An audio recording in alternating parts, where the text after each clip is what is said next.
I just finished streaming Living World Season 3 Out of the Shadows, and honestly, I did not expect it hooked me this fast. Once I reached Bloodstone Fen, everything came together. The cinematics, the atmosphere, the map, and the story. It stopped feeling like just a MMO. It felt like I'm watching the next episode of a show, except I was right in the middle of it. So if you missed the live stream, let me tell you why this chapter completely caught me off guard.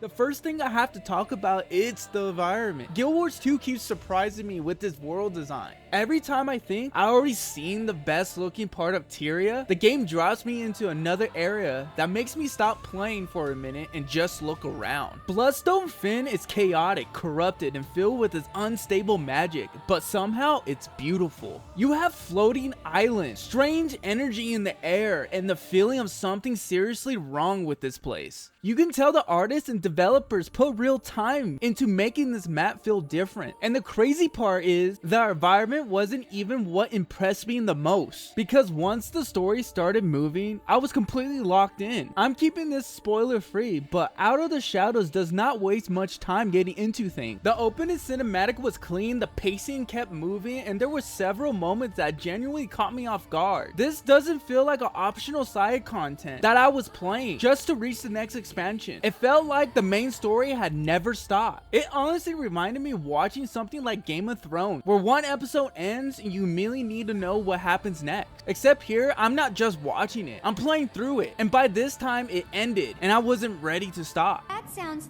terrifying. I wouldn't dream of hiding something from you, Counselor. Why does he look like Dobby? Oh, Dobby this and Dobby that.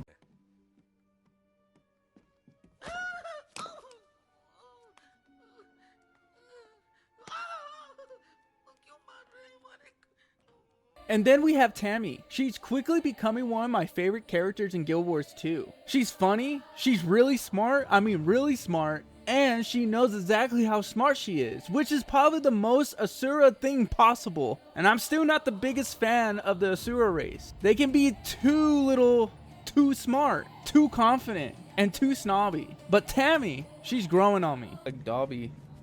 Oh, Dobby this and Dobby that. Totally hiding something from him. Let's head there now, but not the way you know. We're going through the gate. I've configured it to appear as if we're going to the command center, but we're really going to you know where. Except there's a catch.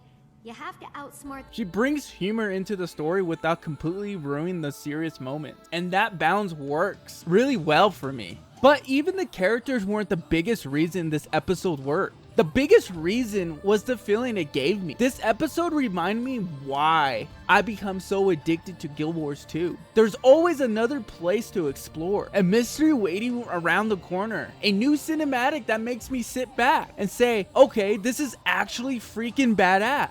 Every time I think this game has shown me everything it can do, it always proves me wrong. First it was Tyria, then it was Heart of Thorns, and now Living World Season 3 has pulled me right back into it. So the real question is, if this season begins like this, does it get much crazier later on in the game? I don't want the answer in the comments. I'm trying to avoid some spoilers. But let me know what you thought about Out of the Shadows when you first played it. Did it hook you immediately? Or did Season 3 took a little longer to win you over?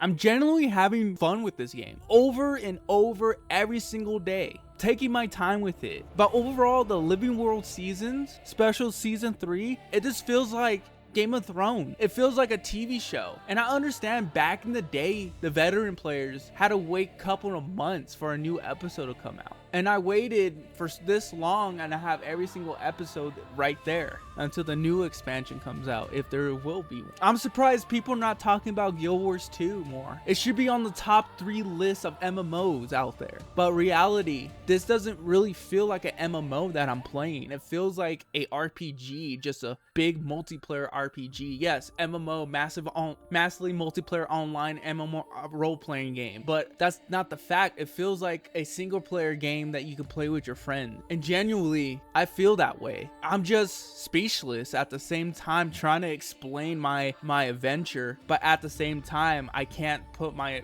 adventure, my journey into words. It's been so fun. And if you want to see these reactions while they're actually happening, come hang out with us live. I stream Guild Wars 2 every Wednesday from 9 p.m. to midnight Mountain Time, and on Fridays and Saturdays I normally stream from 9 p.m.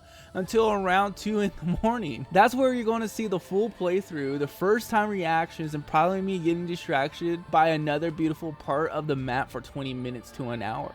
Overall, Out of the Shadows completely exceeded my expectations. Cinematics were clean, the environment looked phenomenal, and the characters kept me entertained. And now the story left me wanting to jump straight into the next episode. Guild Wars 2 keeps finding new ways to surprise me every time. And right now, I'm just excited to see where the story takes us next. And if you follow along to the ending of this video, I appreciate every single one of you over there commenting down tips and tricks how I can get better in Guild Wars 2. Or look out for these certain items, or do these certain things. Help me make gold in the game. I appreciate every single one of you, and the people who come to the live stream and watch and have a good time. I appreciate you guys too. Make sure you guys give this video a like, share it with your grandmother, share it with your grandfather, share it with your brother and sister, your mother, your father, and have a wonderful day. And also make sure you guys check out the Discord. It's still new. We want to plan out some events in the future sometime. And thank you. So I see you guys on the flip side. Peace.